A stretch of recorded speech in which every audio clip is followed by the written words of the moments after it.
today we are speaking about a topic that's very close to us. I mean, for most of us here, I think we have to spend half of our life in the church context. We've been serving, we've been mingling with the church. So naturally, today our topic's name is called Hear us out. Hear Us Out. So you want to explain the pun, Yeah, Sujain? yeah. So hear us out as in we are telling the church, okay, hear us out as people of the church, our frustrations and whatnot. And also, we're asking the audience members to really hear us out as well as we rant and reflect together. So literally today we are the cream. Yes. Cream. I said cream. I said cream, right?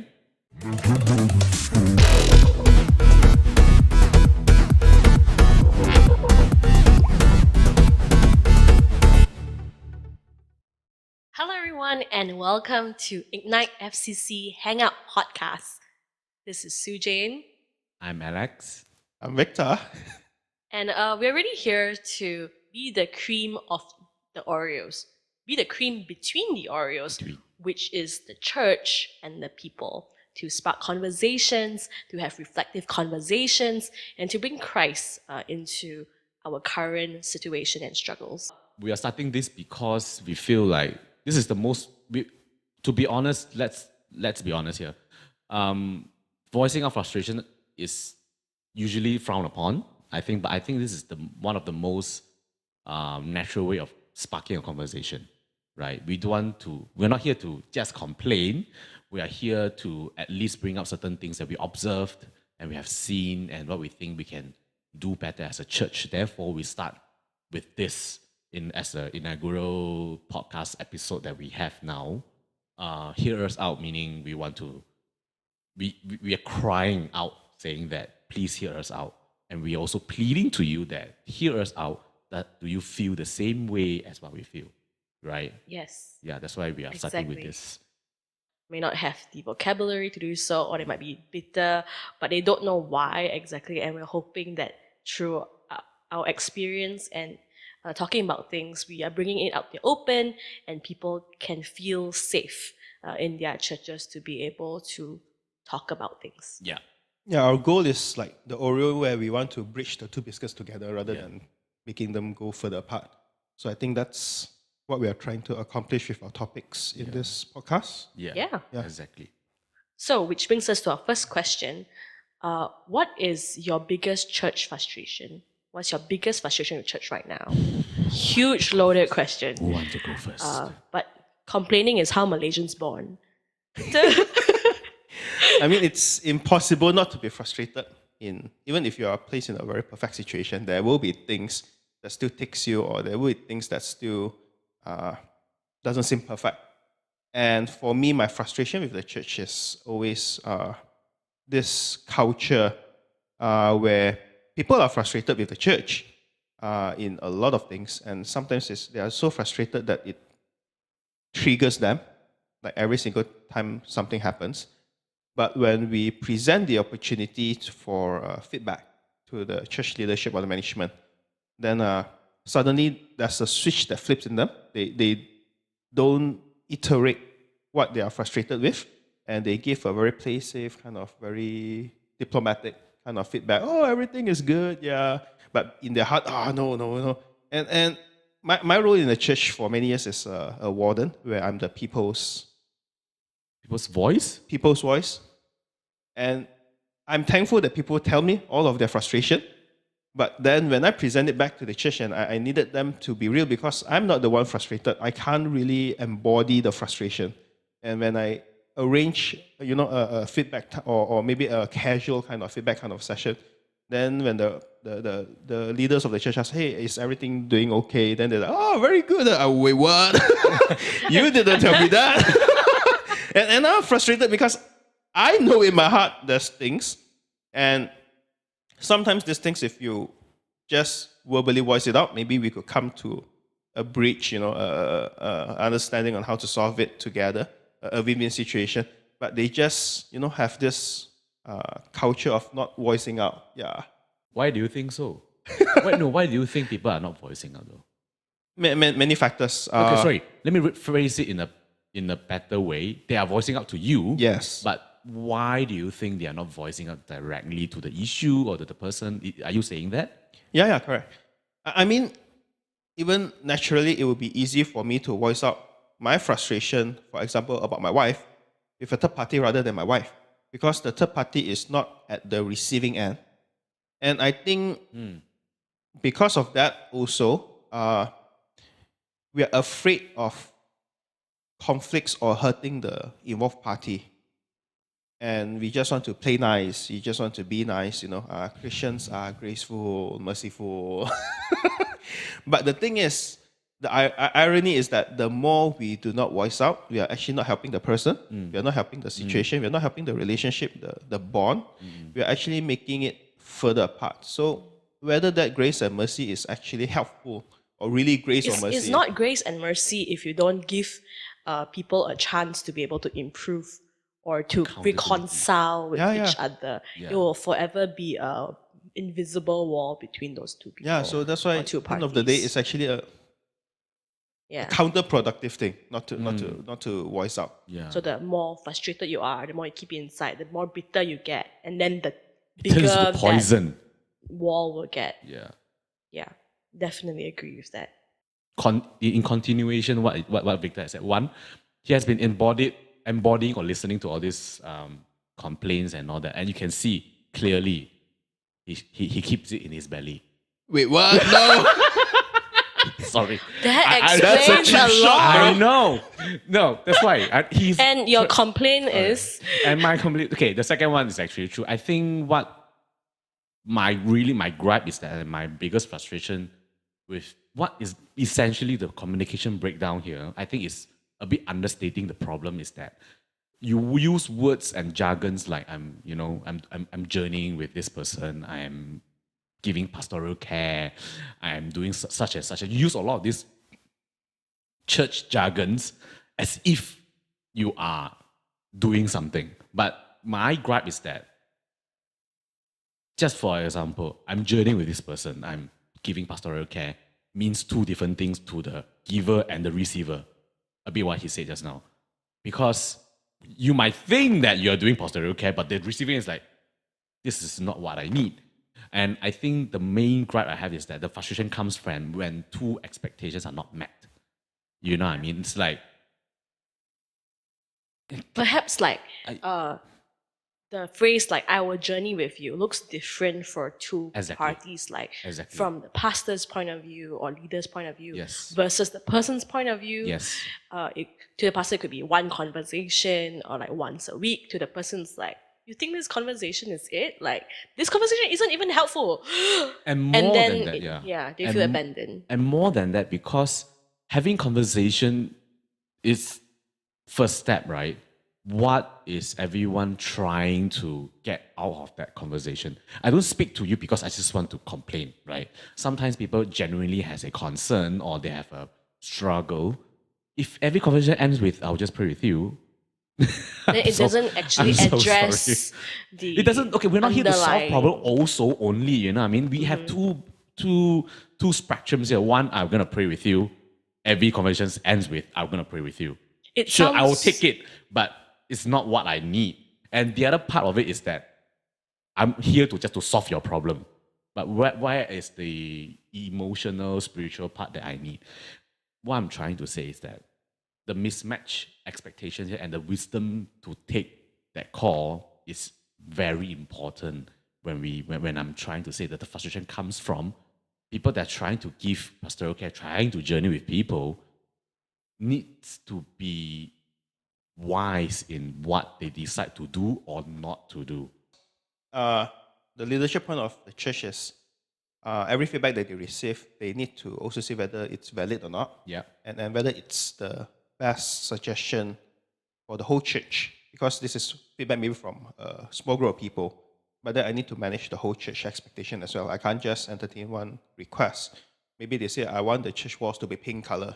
And then I cannot just entertain that one request and then I have to look at the whole thing. You can? But I think the missing part is that, again, when we have this kind of, I would say, difficult conversations, it's not just like talking about football and stuff like that. Yep. It's Mama Talks. we have this kind of difficult conversations where in a culture in Asia that we are not really trained for this kind of conversation. Like even students don't query the lecturers or the teachers what they're teaching, whether it's valid or not. We just have to take it in. And we are spoon-fed so much. And I think even for the leadership, they are also facing this issue where they wanted to tell you straight to your face, no, I'm not going to paint it pink because that's not the way to move forward. But they can't say it out during that conversation as a conclusion in a very win-win kind of situation. Like, hey, I can't. Actually, it's a win-win situation because at least you get the conclusion from your frustration. But we are not trained to Alex, I'm so sorry. I know you have this concern, but as the leader of the church, I have to make this decision, which might not favor your feedback. But that's the decision I have to make because of these reasons.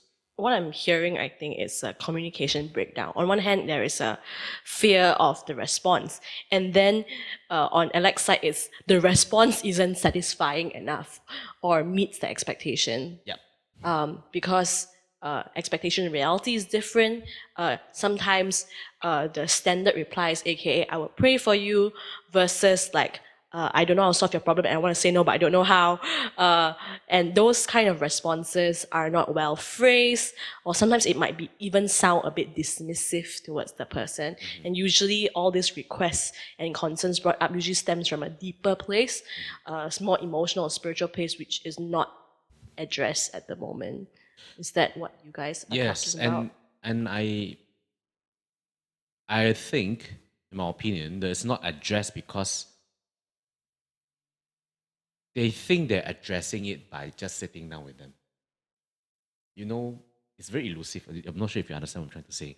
It's easy to just, let's say, It's easy to hit a KPI. Correct. If I journey with you means I meet with you once a week. Correct. But You how are you meet the exactly right. person, correct, where How they do you- are, Yes. and how do you address the issue? the quality What's of the the meeting up? vocabulary? Yeah, what the quality is instead of the quantity Yeah. makes a lot of difference to the person. Yes. Actually, in fact, I don't think everyone's free to meet every day to talk about things. Exactly. No But one- one meaningful conversation done right can make a huge difference. Not just being meaningful. I think people, I don't know. I don't think you can aim to be meaningful. I think you can aim to be genuine. Yeah. That is what I'm trying to say. Because Sometimes it feels performative. yes, it is. I've gone into the same conversation feeling that I'm being treated as a patient. And not in a good way, to be honest, because I didn't go there to be treated as a patient. You want to be treated as a human. Yeah, I was like, it's a total mismatch of understanding. It's like I'm there, let's say I'm already ready to play badminton, right? I went to the court and you're supposed to play with me. I'm expecting a back and forth. But what I got is that a paramedic standing there helping me, trying to help me ice my ankle, which is totally fine, I feel. That is what I'm trying to say. We are at the same place, you are there with me, and you think you're helping me, but I'm there to play badminton with you, not you icing my ankle. That is what the frustrating part is. And then the more you say, the more the person say, you need to ice your ankle. Sorry, I'm getting a bit more agitated within 15 minutes of the recording. But anyways, that's what I'm trying to say, because it's easy, it's easy to do things that is mismatched. And I feel like it comes from a place whereby it's familiar for that person to do certain things they think had worked before and not being investigative enough or being sensitive enough into looking into situation. Does this person need to ice the ankle, or this person needs a badminton session? It takes a lot of discernment for sure. And it's not easy. Yeah, it's not easy. No job is for- easy, Yeah. to be honest. But when you talk about being genuine, that is another big issue that is being faced right now. Okay. Like, if let's say being genuine, genuinely I do not click with that person that's giving me feedback. So how could I really be genuine to listen to that feedback? You get what I mean? Yeah. There's this also whether I'm comfortable with the person giving me feedback or not. And as a leader of any organization, you employ people for their different skill sets. Sometimes you might not really talk the same language, but you need their skill set, and they perform best in their role that you're hiring them for. And when they give you feedback, then it will be a struggle for the management to be be genuine, so per se. Lah. So that's why sometimes it will become like more a duty than a genuine kind of thing. So also whether they genuinely fit back for the organization's benefit or just they want things happen their way. So that's why as a management, sometimes you find it hard to be genuine also. Lah. But the key here is we need to find ways to learn to really be genuine. Or if let's say I'm not ready this season to speak to this person, can I reschedule? Yeah. But the problem is we are again afraid of hurting the person. Then we don't reschedule, we just do Bulldoze. it. Yeah, just bulldoze hit it. Just Like do, that. just I like tick the it word. off a to-do I like the word. list. Yeah. I have learned. Sorry, I want to one more thing. I think that you have struck a chord there, and I learned this very late in my life. I'm not that old, but older. Anyways, I always thought that I need to be. I'm in the giving end as well. I have done a lot of mistakes. To be honest, I'm guilty as charged. Right. I'm what I learned pretty much in my ministry is that when I still have a ministry, anyways. Being genuine is not, oh, am I earnest enough to listen? But actually, the keyword here is, are you curious about the person you're talking to? I think it just boils down to that, to be honest. Because if you're not curious about that person, you will not want to know anything about that person, let alone be genuine. Because I think it comes hand in hand. You get what I mean? And if we are not curious, you are easy to jump into judgment. I like the phrase, don't judge, always be curious. Curious about why this person do certain things this way and why the person reacted certain way like that, and not trying to find what doors that need to be closed or what routes need to be unplugged. That is not helpful at all. Everyone has doors that need to be closed. Everyone has routes that need to be unplugged. But are you curious enough to see why certain doors are open, why certain roots are being planted, why certain seeds are growing? It's far more important. And I think it also helps with discernment, because you come in a state of mind whereby you treating this person fairly by trying to see from the person's perspective. I'm not saying you have to condone or whatever this person is doing. It could be just questions. Exactly. Like, why are you reacting this way instead of why are you reacting this way? You get what I mean? It's the The same tone question. difference. Exactly. Oh my Exactly. God. Yeah, man. I can hear the frustration is real here. Yeah, I don't but want I to- think from like a church perspective, a leadership perspective, sometimes it's hard to be vulnerable, to realize that you don't know how to respond. Yeah. Like I think from the people's perspective here, we are expecting a lot of the church. But from the church perspective, it's like, yes, I know it should be this, but I don't know how to get there. I just want to say that I don't think, personally, I do not expect leaders to know everything. And if they have the guts to say, I'm so sorry, I don't know what you're going through right now, that is actually a surprising and the most honest answer someone could give sometimes. And I don't know what you're going through right now, but I feel you, and let's continue this conversation together. Again, that comes from curiosity, right? You do not know, you want to find out. Yeah. When you stop asking questions, you're not curious. Therefore, you were not able to find out. It's as simple as that. We're driven. Yeah, I think something missing is, but most of the Western countries are able to do is this. Like if the leadership do not have the solution, the thing that we're missing is we don't say, if I were to do this, would this actually help you? This statement itself. I think the frustration comes even more when the leadership hurt the frustration. They do something that is actually not hitting the nail, and you see them wasting the effort, and it frustrates you even more. Like you miss the point. So I think that's the my. missing statement in that conversation that we are facing most of the time. I think that's the beauty of the church, right? Because it's made up of so many people. We're not relying on a single person for leadership.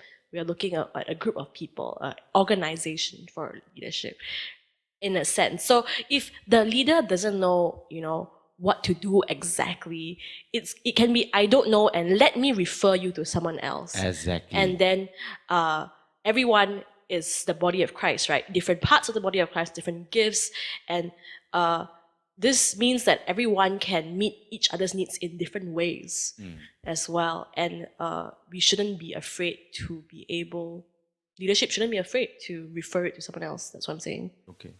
To be really honest, I think from the top down, okay, I don't want to say that, oh, they have to listen to, okay, from the top down, your church leaderships or whatever it is, your cell leader, whatever, you're handling something, you are leading people, right? Some people are put in the position of being a shepherd role. Okay, I don't use the jargon. What it means is that you're trying to lead people into a better place, right? You try your best, you be an example, you have, whether you intellectually, emotionally, spiritually, physically, whatever it is, you're leading people to a better place. I think one very important question, those people that are in that Category. or position have to ask themselves is that, one, do you actually want to do this? I think this is the most important question to ask yourself, because it's not for the position that you are there. You're put there because you want to do it. And that is my proposition. You ask yourself that question. If the answer is yes, then the subsequent question is that, it's naturally, how can I do it? And that is already the curious question. The curiosity I'm trying to ask, right? That you're trying to, I'm trying to get across is that if the answer is yes on the first, the second question is that, how can I do that?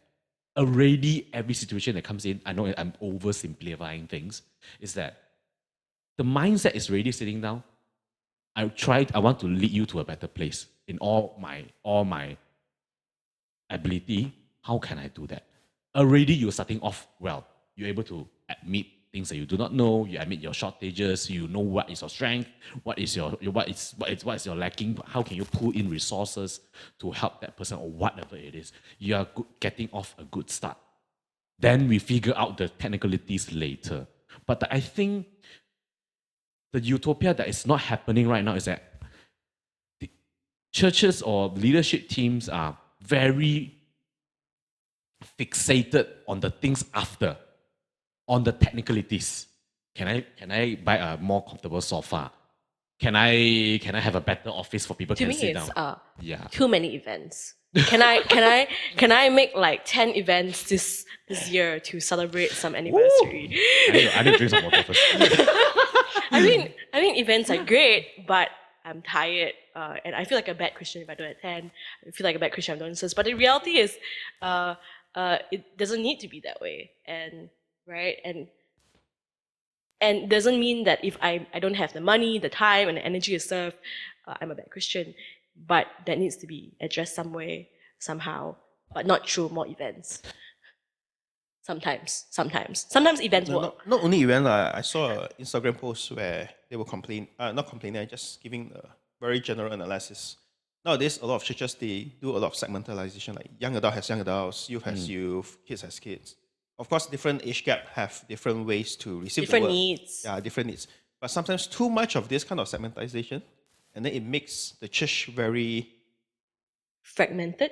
broken, very separated from one another. Compartmentalized. Yeah, so that bridge is getting even further. So like some churches have like, this is a doctor's kind of thing, this is a lawyer's kind of thing, too much segmentalization, and it's actually counterproductive. Like too much event is counterproductive anymore nowadays. Yeah. So this is the technicalities that might not Yes. solve the issues on the They ground thought they are meeting the needs of everyone. by doing all these things, Yeah. but actually, But every time you sit there, you listen, this is same things recycle, and I find it not very controversial here. Very gospel-like lah, to be honest, if you ask me. Because it's never... it's very work-based. It's very work-based, it's easy to say that I have done something than I have actually achieved something. Man, I think the people KPI is very hard to meet. Because I Yeah. can quantify how many events I can make in a year, or how many meetings I've had with people, how many funerals, how many weddings, but it's very hard to quantify how many needs, emotional needs, spiritual needs have I met. You forgot the baptism count. Oh, I bet.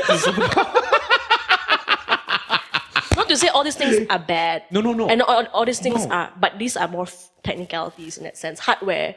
But the software very hard to, Yeah. Yeah, okay. Yeah, exactly what you said. So, Victor, what is your utopia?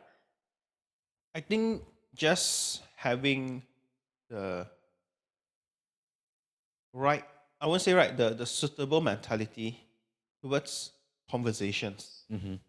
Yeah, some of us, we are so afraid of serious conversations that we avoid it altogether. And if we look in the family unit, that's why some divorces happen. It's really just if two persons just sit down and don't just talk about like what's for dinner, what's for breakfast, which school to send, and just say, now there's something happening, we are growing further apart. Can we talk about this?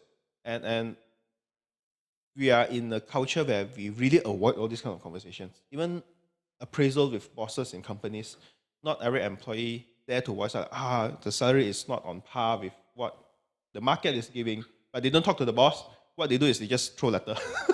The boss They don't go on have a Reddit. chance, Yeah. Kudos to those who actually do, but then leadership is different. Then it's a different ball game altogether. But I think the essence is that we need to learn and be matured enough to sit down and have this kind of conversation. Actually, I love that because it's not saying that okay, the leadership should be this, but also it's both sides, right? It's the both of the Oreos. You know, learning to equip ourselves with tools to effectively communicate and have proper conversations with one another instead of just glossing over the surface. Yeah, because with now friends. if And let's having say, the courage to do so as well. now if let's say I were like, hey Alex, Alex approached me and say, hey, we need to have a serious conversation. The automatic response is I will start putting a wall, a shield, everything. Okay, I'm going to be defensive. Oh my And goodness, Alex gonna break up with me. Oh, Alex again. Oh my. It's not me, it's you. Kami, It's no wait, no. Terbalik is Yeah, yeah. it doesn't need to be either or. Especially we have a reputation. yeah, so Like me. Anyway, sorry. anyway, what reputation? Next topic. For me, my ideal church setting is okay. Let's be real. Like it's very hard. It's very easy to sit here and go like the leadership should be this, the management should be this, and it's very easy to say this is what I want a church. But the fact is that there is no perfect church. And the church as a universal thing, it is not perfect. It's made of human beings, and that's why we all need Jesus Christ, right? But what is a green flag I see in church would be they are open to feedback. They are open to have podcasts like this where we complain about things in the Reverend's office.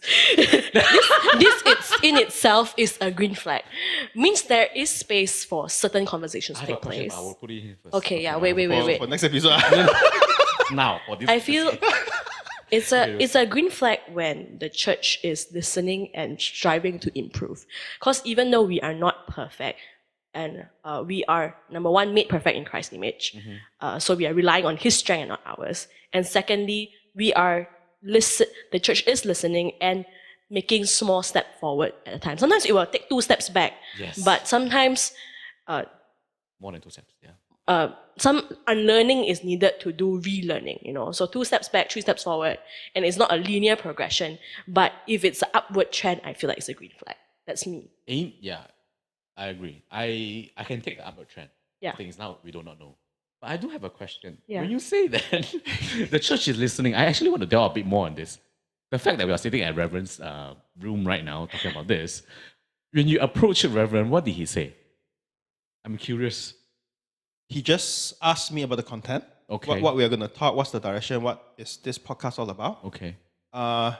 Personally knowing him, it is coming from more towards he would like to provide coverage in case, there might be backlash or anything. He wants to be the one there to help us face all this together. I see. Something I want to add is that, yes, if the leadership is going to hear the people out, does the leadership also have the opportunity to have the people hear them out? Like as a leader, this is what I'm struggling right now. Maybe church, I can see this issue. Yep. Can I not only preach in pulpit, but openly talk about it? And then can you guys, I do not know how to solve this Approach, issue, okay. but I need everyone to be on board to do this Okay. together. Okay. That's the only solution I can think of at this moment. Will you be on board? I think that's the missing link. Okay. Yeah. Which brings me to my next question, actually. Why did you start this podcast in the first place? Is it because of what you said, really want to create conversation? No, of course, this Ignite podcast is FCC. different from the previous podcast we had. Even the title is different. If you have known. Yeah. Yes. We do have We another do have. series But in the anyways, that's past. not the point of the conversation. Yes, sorry, you continue. Yeah, so underlying is the previous one was because we realized there's a lot of things that needs to be talked about in the church, but no one is talking about it simply because, again, the culture of, want to be nice, you don't want to bring this kind of difficult question into the church that maybe leadership has no answer, and then we will get more frustrated, so we're not talking about it. But the reason why we are doing this podcast is exactly because there are so many issues that is happening in the church that there are voices that is unheard, and they are struggling, they are suffering there. We would like to have this podcast to be an encouragement for them to start coming out of that play safe culture, and you might not get the solution immediately, you might not solve your problem immediately, but you start to have some conversations, genuine ones, and hopefully from there both sides will meet and bridge the gap together. So that's the objective of the podcast, if you ask. Yeah, I second. And I, I second that. Yeah. What do you Copy think? What do you paste. think? I think when you are, it can feel quite lonely when you are frustrated, Yeah. or You are. it can feel like you're in an echo chamber because you are just, say, having conversations with your peers, but not upwards or with the bigger community. So it does feel like you are the outsider sometimes in church, and we just want to put this out there, like put our voices out there to make people realize that, hey, they're not alone in thinking about these issues, and actually no issue is freshly new in the church, Exactly. and this has been problems for not just our generation but for Millennial. yeah, exactly, for a very, very long time. And sometimes it's also hard to bring Christ into the picture. It's like there's a lot of issues, but the Bible doesn't say about things about social media because it didn't exist then, but it does talk about how to relate to people Yeah. and things like that. So how to bring the gospel into the picture, that I think is important. I feel like it's important to establish that link in a sense. Yeah. So, um, So yeah, looking forward for an exciting series ahead. yeah, I think we cannot end here. We have to at least Have what what you want people to take away from Yeah. if This is the only episode that you- they will ever hear. Yeah. They just heard one episode and then they will give up on us. yes, If this is the or only we've been episode. axed, I don't know.